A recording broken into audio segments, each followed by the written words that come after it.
Sister Zainab, I think the other movement bearer might be Brother Daniel on your screen. Is that you, Brother Daniel Bevan? Because he couldn't get on, so I sent him the link. Maybe that's why my name shows twice. I did see your name come up twice. I thought maybe you got cloned, Brother Whitman. We definitely couldn't have you, could use having you be cloned. I want to help establish a quorum here. There we go.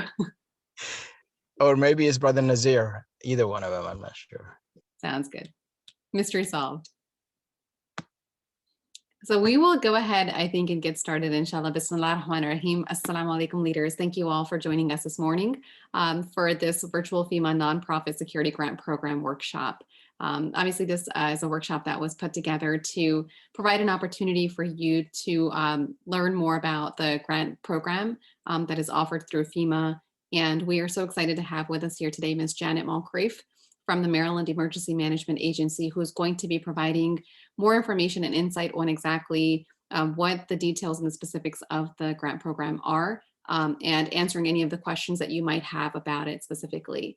So just to give you a little bit of background information about the flow of the program, we'll open up with the presentation from Ms. Moncrief. Then we will open it up for Q&A, and we ask that you please enter STACK into the chat box so that if you have questions, we can take them in order, just to make it a little bit more organized and to make sure everybody has a chance to ask any of the questions that they have related to the content in the training. So without further ado, if nobody has any questions, we will go ahead and get started. Ms. Moncrief is with the Maryland Emergency Management Agency, as I mentioned earlier, and she took time out of her busy schedule to be here with us today and provide some really critical information about this year's grant funding program. And without further ado, I will pass it off to Ms. Moncrief. Thank you so much for being here with us. Thank you, Zainab. Good morning, everyone. I know everybody's busy, so I'm just going to go right into this, and we're going to try to get it over with as soon as we possibly can. Okay, I'm going to go ahead and share my screen, and let's get started.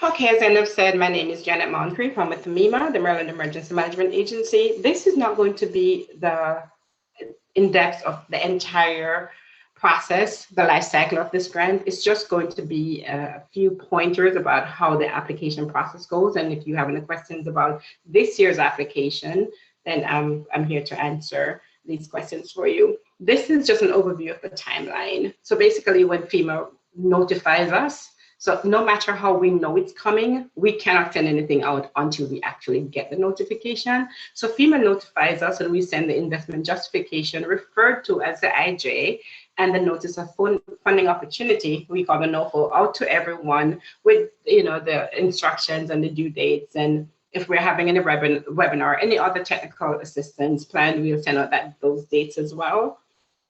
Once MEMA gets the applications in, we consolidate all applications, whether you're within the urban area or outside of the urban area.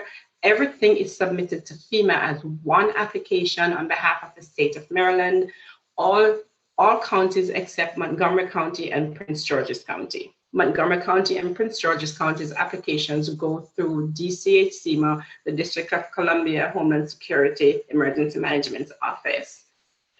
As everybody know, I'm assuming by now, the nonprofit security grant program is highly competitive.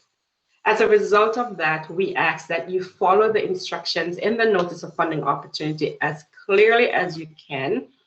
Make sure that everything that is in the NOFO, if you have questions, we'll go ahead and answer the questions for you.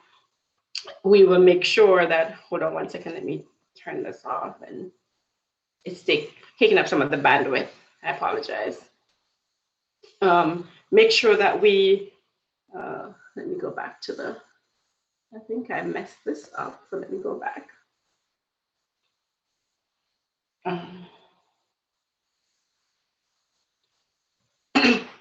Yeah, sorry. So we want to make sure that you follow all of the instructions in the NOFO. The NOFO is there to help. The Notice of Funding Opportunity is also the grant guidance, and it is there to help. It is there to guide us in the office, as well as you. The performance period that you will notice in the Notice of Funding Opportunity will say 36 months. However, you will not be able to get 36 months for obvious reasons. We need to be able to review all the reimbursement requests, review all the reports that you submit. We also need time to do our closeout. So we will do 30 months. But there are times when, especially if security guards are included in the application, there are times when organizations will reach out to us and ask if we are able to grant them an extension, and we do this on a case-by-case basis.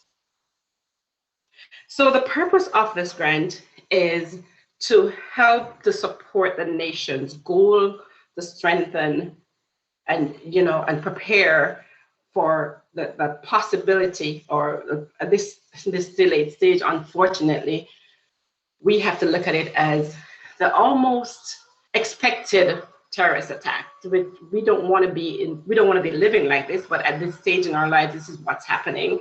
So it's helped. It was there. It was authorized by Congress and implemented by DHS, and the purpose is to help to strengthen a nation's resilience.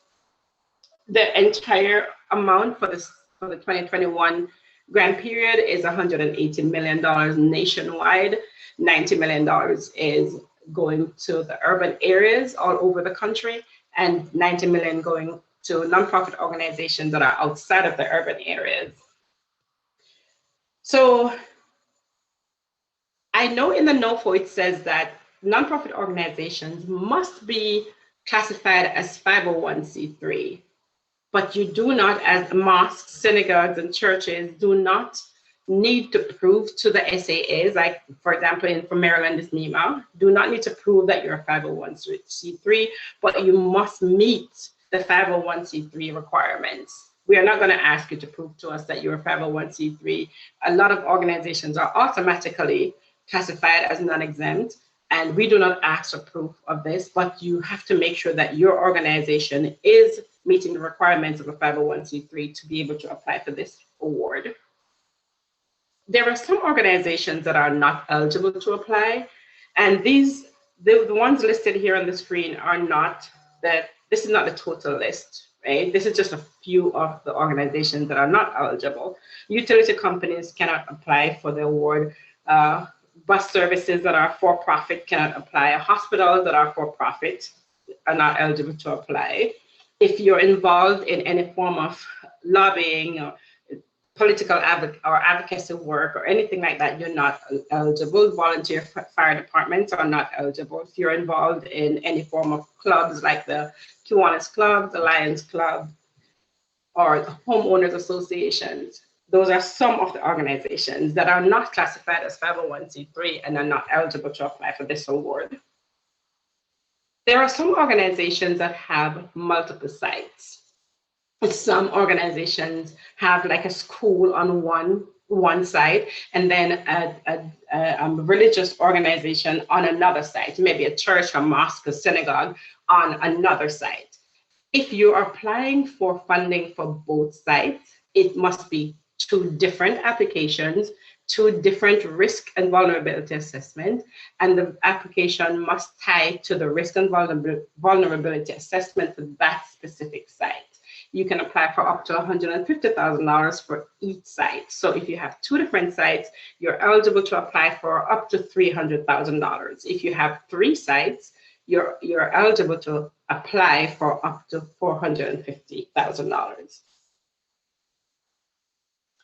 So planning is allowed under this award only as it's stated in the Notice of Funding Opportunity and the Grant Manual.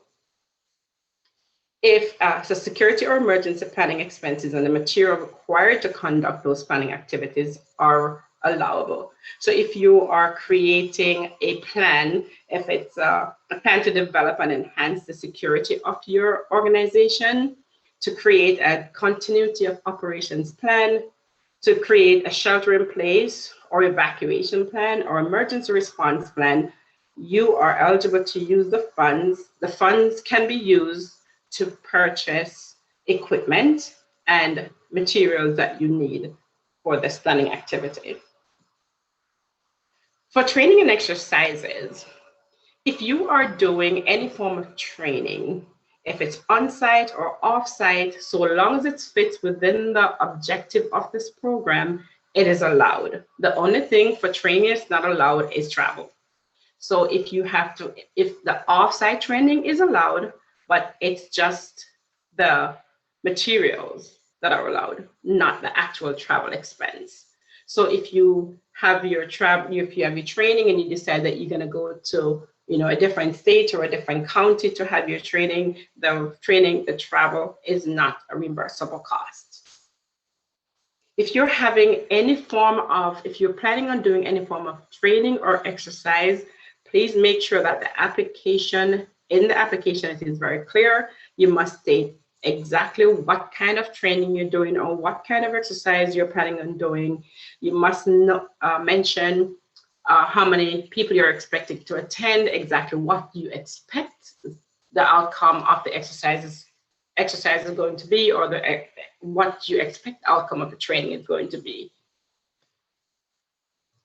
So these are the lists that you're seeing on the screen right now are just a few of the items that are allowed under this award. And this list is here because this list is the most common. These items are the most common items that are used under this award. Most people want to make sure that their organization's premises are secured. So they want to make sure they have lighting, cameras. They want to put a fence and make sure that you have impact-resistant gates because of the possibility of somebody ramming the gate. You want to make sure you have impact-resistant door and windows, and you want to make sure that you have like intrusion detection sensors. So these are, and one of the things that I want to point out too, that's not listed here in its name, it's just included in the physical perimeter security, is bollards. Bollards are also allowed under this award, and it is something that protects the building, as you know, from somebody driving through the building. If you can use the funding from this award to purchase operating systems, data storage, and application software, or for backup computer hardware. It's not allowed to purchase actual computers. So for a nonprofit organization to authorize equipment list, we refer to as AEL, categories are allowed. Categories 14 and 15 are usually used for nonprofit organization grant.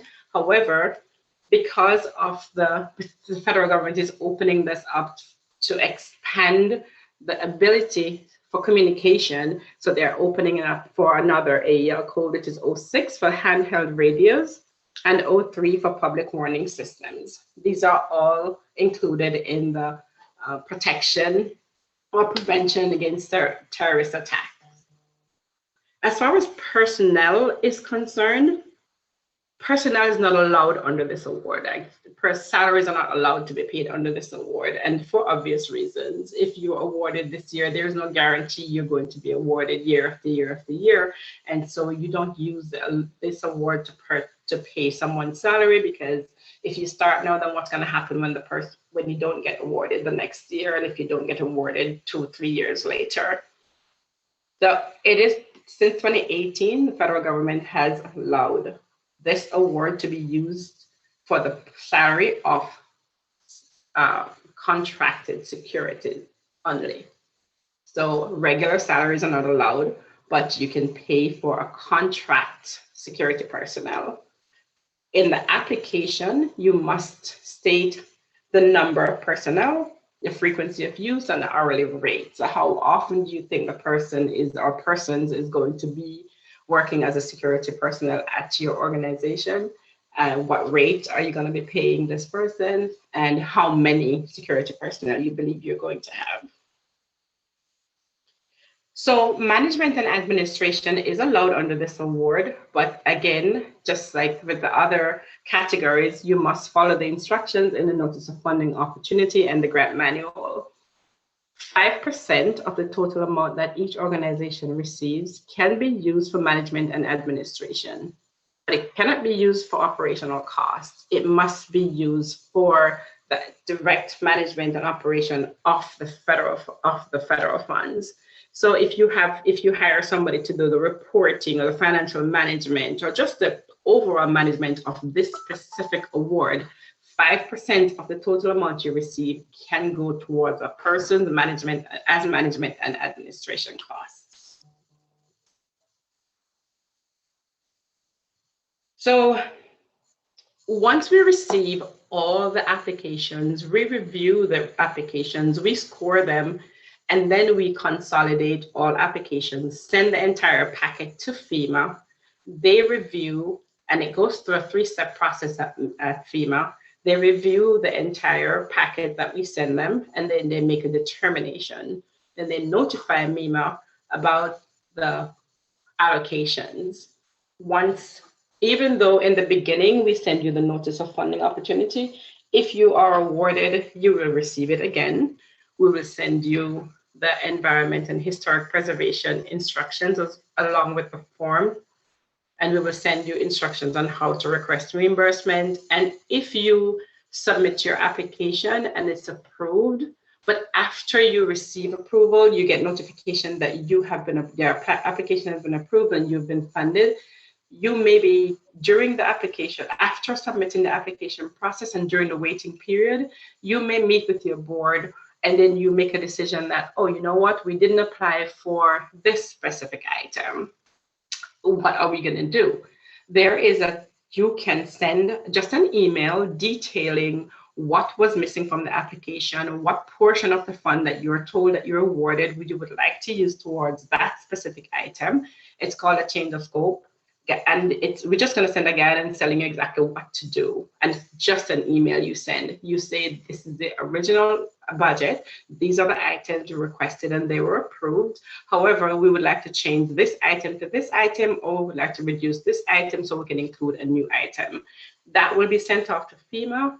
FEMA will review it and most likely will approve it. I'm not seeing them turn anyone down yet, unless it was just for an unallowable item. And they will review it and then we'll make the changes then. If you are awarded, you are also expected to submit a quarterly status report to MEMA, whether or not you've spent the money. So if you haven't started spending in the first quarter or the second quarter, you still should send a report in to say you haven't started spending. And there's a part in the quarterly status report that asks for the plans for the next quarter. That's what we report to FEMA.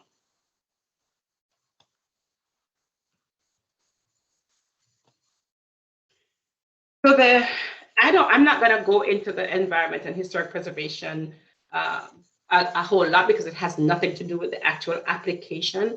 But the reason it's on this is because I want everyone to understand that if you are awarded, it is important that the EHB form is submitted before the work starts.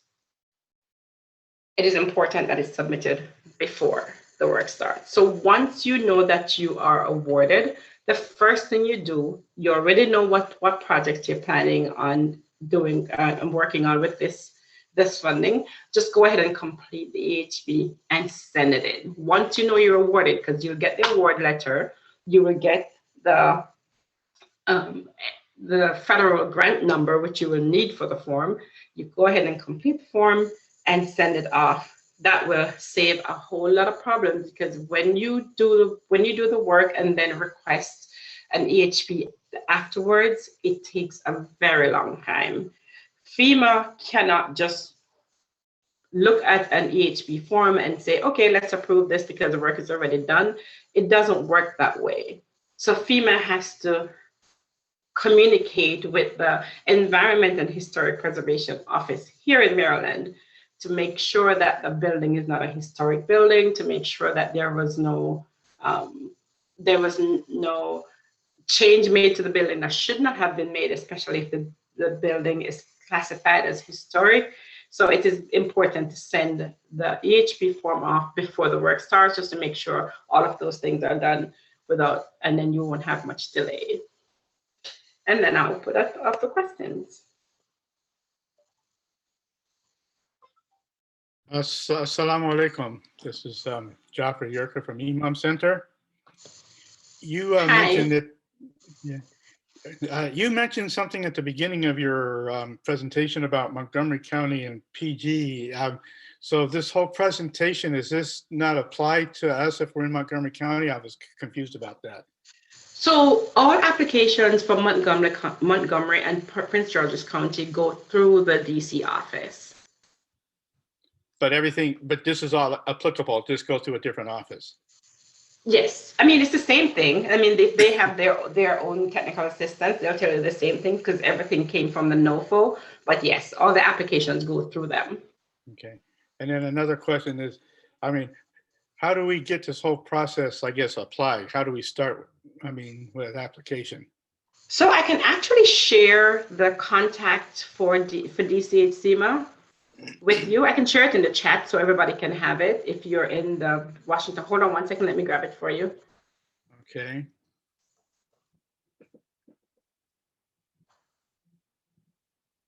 Assalamu alaikum. Can I ask a question?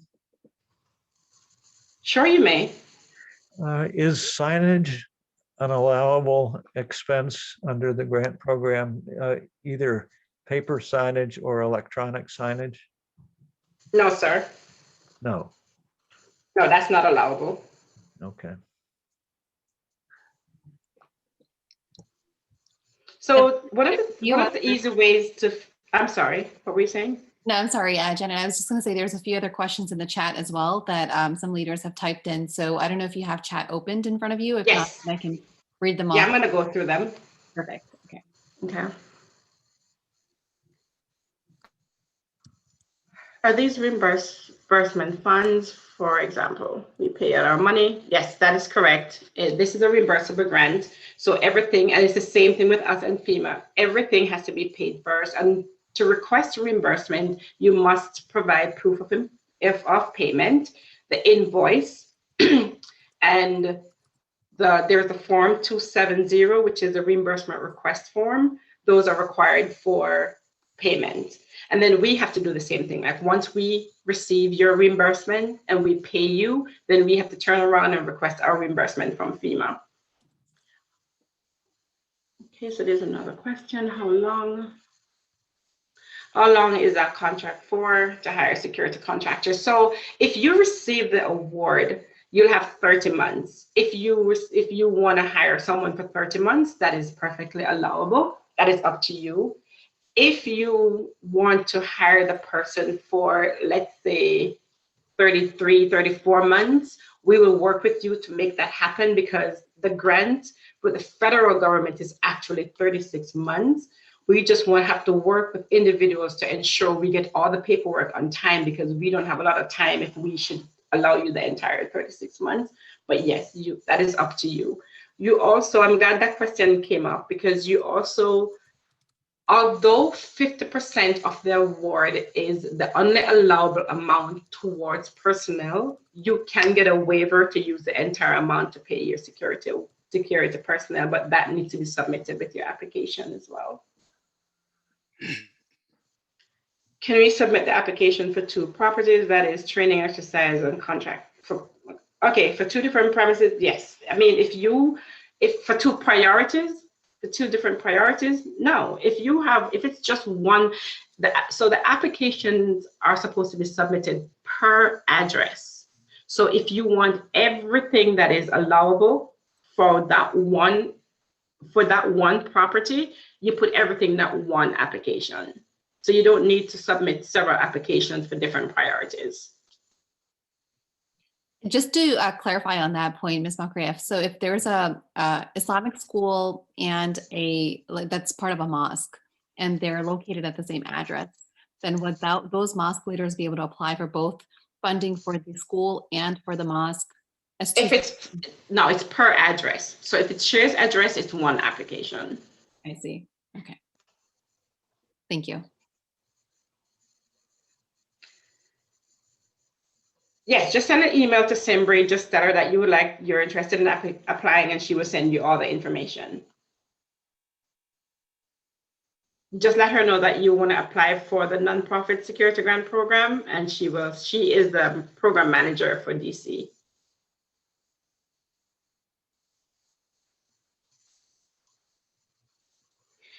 So for those of you that are outside of Montgomery County and DC, I can send you the application that we sent out on March 5th. If you didn't receive it yet, I can easily send that to you. That's not a problem. Just give me your email address and I will make sure that you get the application.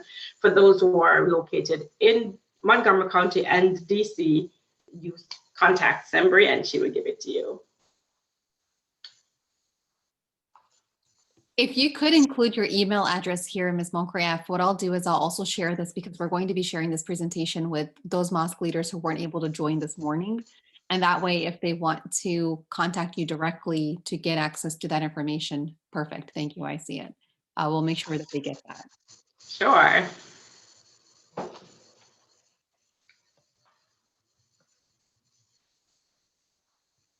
right, do we have any other questions? Okay, thank you. I got that. Yes, just really quick.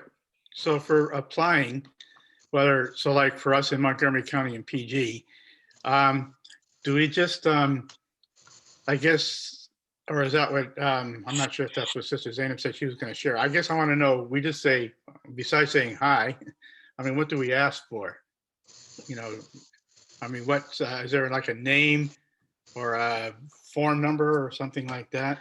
No, there's no form number, just a nonprofit security grant program. Just tell her that you want to apply for the security grant. Yes. Okay. So it would be the application for the grant, correct? For the Right. houses of worship. And yes. And that will include the deadlines and all of the relevant information. I remember from— Yes, she will send everything because remember, SAAs, the state administrative agencies, set their own deadlines. We don't, theirs might not be ours might not be theirs. So they will set their own deadlines. We usually within a week, our deadlines are usually within a week of each other. So it's not that different, but it's not usually the same day. So yes, I can clarify the contract. So there is a 50% cap on the amount that you can use for personnel. If you choose, if you have a security, if you apply for $100,000, right, you're only allowed to use $50,000 towards a contracted security. However, if you wish to use more than $50,000, you have to state that in the application, and a waiver will have to be sent to FEMA. FEMA sends the waiver request. So what actually happened is that when we get the applications, we look at all the applications that state that they would like to use more than 50% towards the contracted personnel. We'll put an email together, list all the organizations, and send a waiver request to FEMA. Last year, we sent the waiver request and they send it back. They were like, everybody got the waiver. We didn't have any problems with that. So we just have to get them, we just have to get it in writing. And then, so when FEMA gets, so there is this report that's a biannual report, a biannual implementation report that we send to FEMA. That report, that system tracks the amount that is used towards personnel. The reason we need to get the waiver is when they see it in that report that this organization went over the 50% for personnel, that will explain why, because the waiver is on file.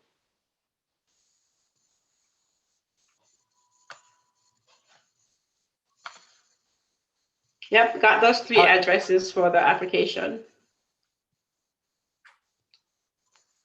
Hi, I got a quick question.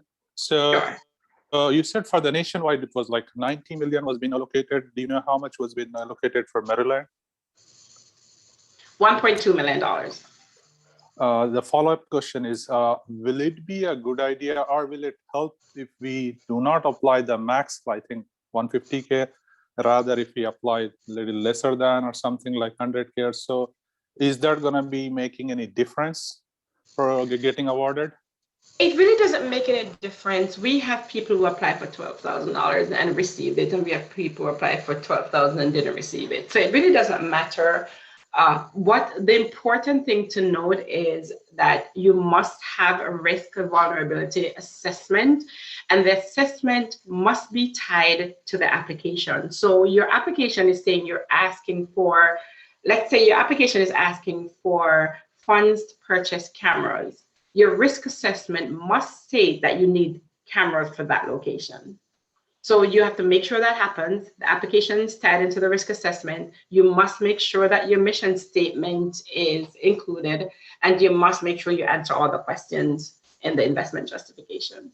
And as a follow-up to that, excuse me, point, Ms. Moncrief, so for the risk assessment, just to simplify this information for mosque leaders, what's the easiest way and the most cost-effective way that mosque leaders can conduct or have that risk assessment be conducted, that they can attach onto the application to kind of make the case for why they need the funding for that specific expense? So usually you get a risk assessment from your local police department, from one of the securities specialists from DHS, or it's usually from your local police department or from DHS. What they have done, I think because of COVID, they have a self-assessment tool. I had asked a gentleman from FEMA to come visit with us today on this meeting, but he wasn't able to make it because he's fully booked. So what they have is a self-assessment tool, and you can go in, complete the tool. You're going to state exactly what your organization needs. At some point, someone will take that tool and come onto your property and look at what you enter and compare it with what was there. But they do not have, they cannot promise it's going to be done before the application is due. So what they're going to do is accept whatever is done on the self-assessment tool.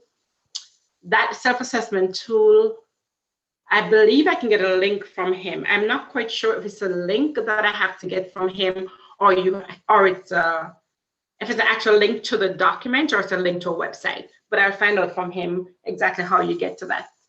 And the self-assessment tool, is that uniform across different police departments? So say for example, if a mosque in Howard County applies and a mosque in Harford County applies, and they reach out to their respective police departments, will those police departments have the same link to that self-assessment tool? No, the self-assessment is for individual organizations. The assessment done by law enforcement or by the security specialists are just, it's the same questions. It's just that they're giving everyone an opportunity to do, because some organizations are not able to get someone from their local police department to come out because of COVID, and some people are not able to get a security specialist to come out for the same reason. So they have developed a self-assessment tool. So you go on, you answer the questions yourself. And that self-assessment tool would be obtained through the police department, correct? No. So I am the person from FEMA that is in charge of that program. I believe that it's either a link to a website or an actual link to a document, but I'll find that out from him.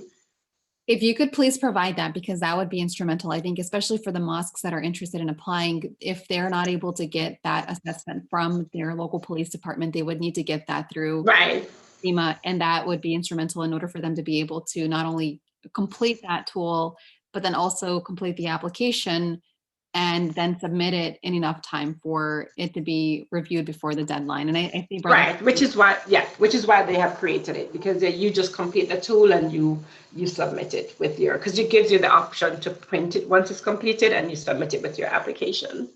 Okay, so I'll look forward to that link from you that I can share with the participants later on. General visit. And the next question was, how long is the whole process from sending the application? Yeah, I was just waiting for you to finish to respond to him. Okay, so we have to meet the deadline that's in the notice of funding opportunity. I believe the deadline is May 14. We have to meet that deadline. So we must submit the application on or before that date.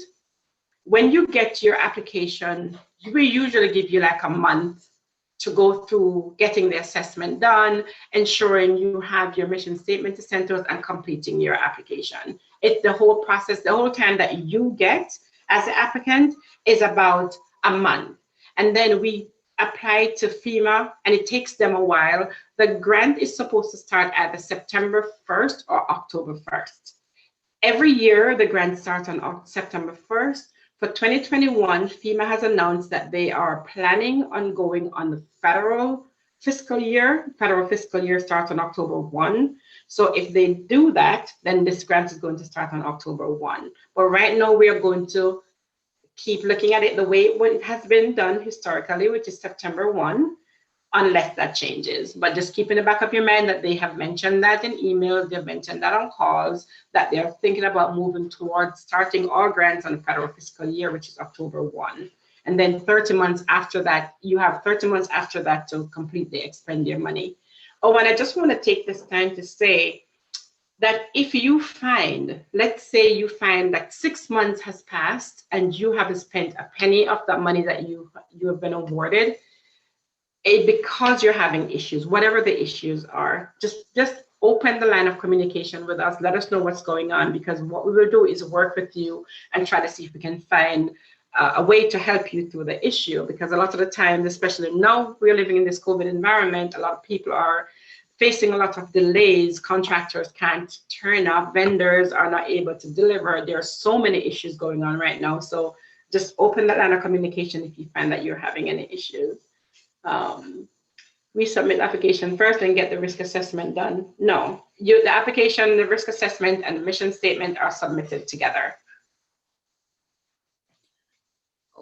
When the grants are dispersed, is it how are they dispersed? Is it a check that's mailed out to the house of worship, or is it like a direct deposit that the mosque receives? How does that process look like? So it depends on the organization. If you have direct deposit with the state, then you will receive a direct deposit. If you do not, then you receive a check. And it's a reimbursable grant. So you don't get money when you get the award notification. You just get a notification stating that this is the amount that your organization has been awarded. It is a reimbursable grant. So once you submit the documents that are going to be in that email for reimbursement, then you receive your payment. Hmm.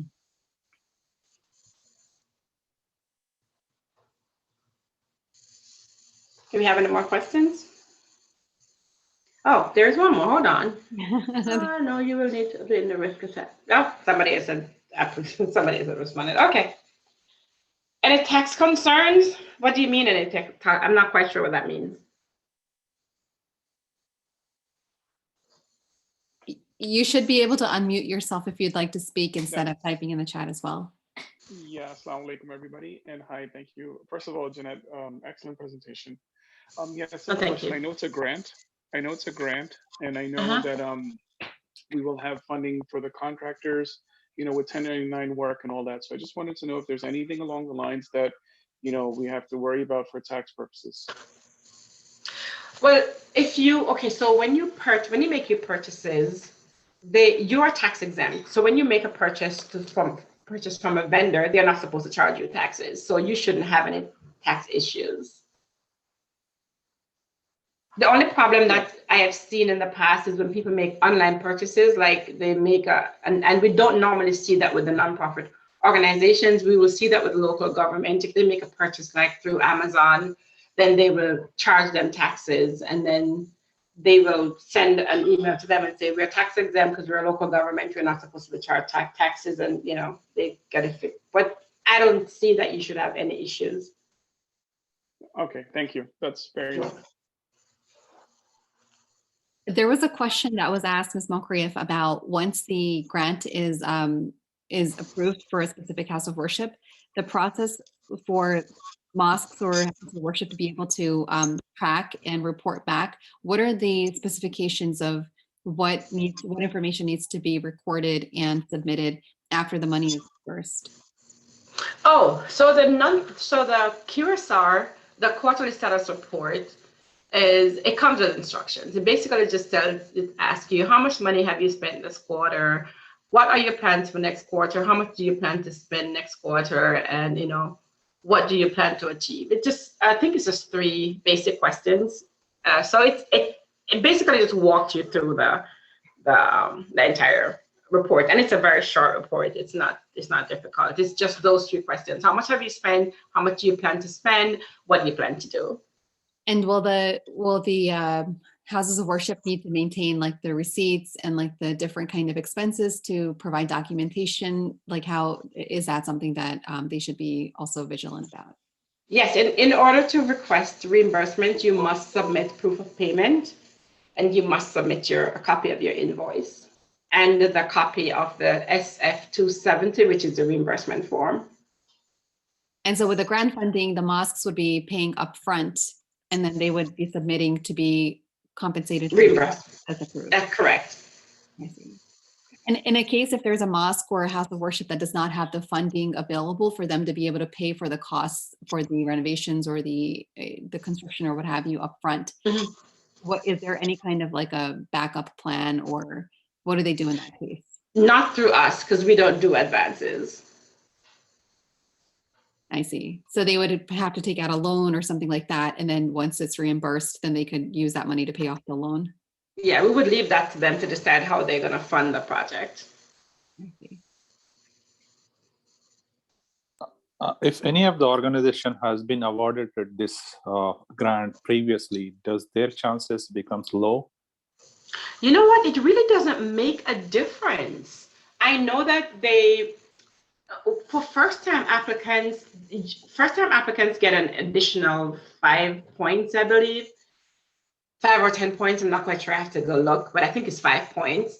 So that helps for the number of points that they get. But if an organization that was funded before end up getting, more higher points or meeting all the requirements and can prove that the facility is really at risk, because most religious organizations are at risk of terrorist attack, right? Every single one. And I shouldn't say most, all of them. So if they can prove, for example, the ones that can say something has happened, or they can prove that something has happened. And if that organization that was funded a year ago or 2 years ago can prove that something has happened down the street, next door, or a block over, or something that causes them to feel like they really need more money, that's also something that they take into consideration, because what they're concerned with is ensuring everybody's protected. Because it's a competitive grant and because it's a specific amount that they have to go through, they go through the higher rated applications first, and those are the ones that are funded. If you might find an application, you may apply and you may end up scoring a 39 out of 40, right? And then you end up getting the entire $50,000 that you request. And then another person got the same 39 out of 40, they requested $100,000, but they only got 30, because it just happened that they looked at yours first and yours was compelling, and that is just how they look at it. If everybody is scored 40, they have to choose somebody to fund. And if everybody is scored 39 out of 40, they have to choose who to fund. I'm really glad that that is on them and not on us, because that would be very difficult for us to do.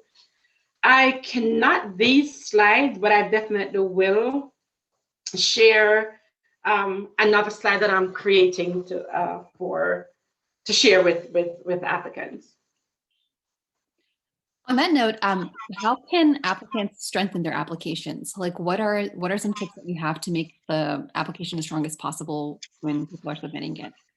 One of the things I know that they definitely look at, if your assessment says one thing and your application says something else, that automatically weakens your application.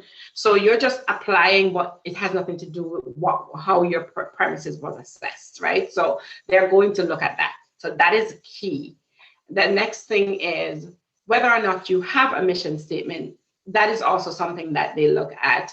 And if you have your descriptions in your application, the IJ itself must be completed thoroughly. If you just put a one line that says we need the money because we are a religious organization, that is not enough. You need to provide them with a strong application. So those are the things that they look at.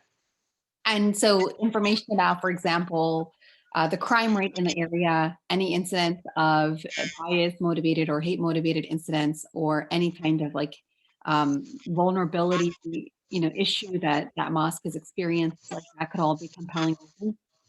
Yes, if you have that in your vulnerability section of the assessment, you mention it in your application. And if you have, let's say it's a newspaper article, or you have a police report or something that you can submit to that also helps to strengthen your application.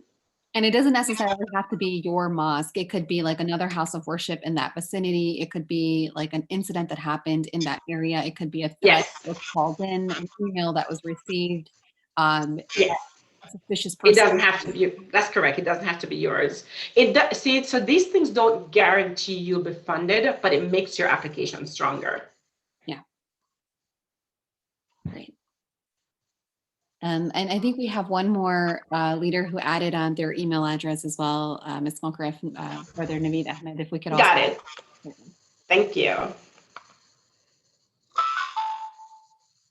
Are there any other questions?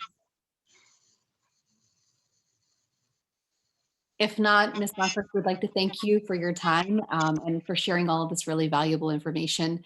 I know tomorrow you also have another training scheduled, and so you accommodate our schedule to be able to make sure that our communities were also able to benefit from this. So we sincerely appreciate that. We look forward to receiving the requested information from you that I can share out with the leaders who weren't able to make it today. And I'm sure some of us will be in touch with you for more information. Okay, you're all welcome, and thank you very much for taking the time. And can you share the recording with me as well, Dana?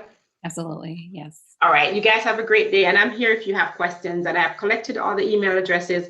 If I missed anyone, please make sure you email me, and I'll make sure you get the application. Oh yeah, I see the other one. Let me grab it real quick. Thank you. You're very welcome. All right, you guys have a great day, and remember my email address is there, so just let me know if you need it, if you have any questions. Don't shut me out yet, Zainab. Let me grab these other two addresses. I'm not going to do it. Yeah, I'll let you do that for sure. We will share the recordings, Brother Mohammed. We'll send it out this afternoon, by this afternoon. This one. And I think the really kind of critical piece that we're going to be waiting on is just the self-assessment link. So Yes. Mark know how to conduct that. I'm actually going to call. I have to speak with him because he's going to be on the presentation with me tomorrow. So I have to speak with him today anyway. So I'll just ask him because I don't remember if it's a website or just a link to an actual document. So I'm just going to ask him for that and I share it with everyone so everybody has it. Perfect. All right, I think I got all of them. And thank you guys again. Wonderful. Zainab, we'll be talking. We'll be in touch. Absolutely. I hope you have a great day and stay well, everybody. Bye-bye.